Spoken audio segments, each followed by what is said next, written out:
เราจงหักกันแทนพวกมันคนเราอาหารเต็กกาอยู่ป่าข้าผู้ยกเพียรต่อเป็นเสื้อสาราของเราที่มาสามัคคีกันเข้าเราเชิงเราสูงเราลุงตุ้มลุงกันสร้างสรรค์บ้านเมืองของเราเราคนเราบ่แม่นไทยอื่นเราคนเราบ่แม่นไทยอื่นส่วนชาติลาวดินแดนลาวชาติลาวพบกันอย่าได้แตกแยกอย่าได้แยกเผ่าทุกพันพวกที่มันจะยึดของเราหลายวิธีพวกเขาต่อสู้บอกกูเอาเอกราชฉันที่เขามาให้แผ่นดินพบเย็นเขาคนลาวบ่แม่นไทยอื่นเขาคนลาวบ่แม่นไทยอื่นมาพบกันเก้าเดินเดินอีกเดินสร้างความฟองยาวเขาลาวเอ่ย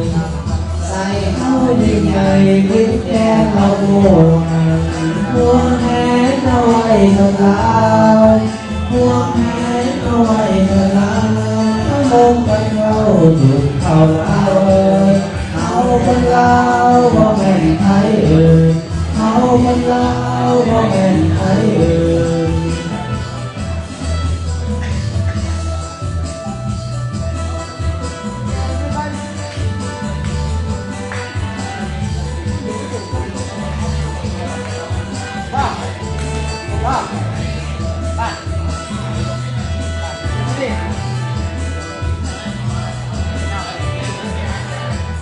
ส่วนชาติลาวดินแดนลาวชาติเราพบกันอย่าได้แตกแยกอย่าได้แยกเผ่าพวกมัน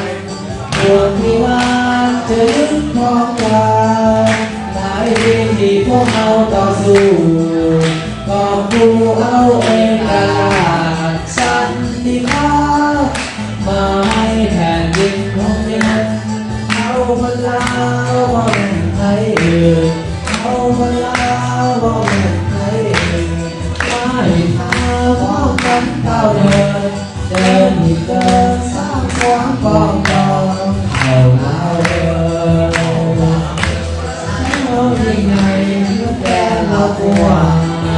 ห่วงแหนเอาไว้เถอะลาวห่วงแหนเอาไว้เถอะลาวเขาถูกเขาลาวเอ่ยเขาเป็นลาวบ่แม่นไทยเอ่ยเขาเป็นลาวบ่แม่นไทยเอ่ยเขาเป็นลาวบ่แม่น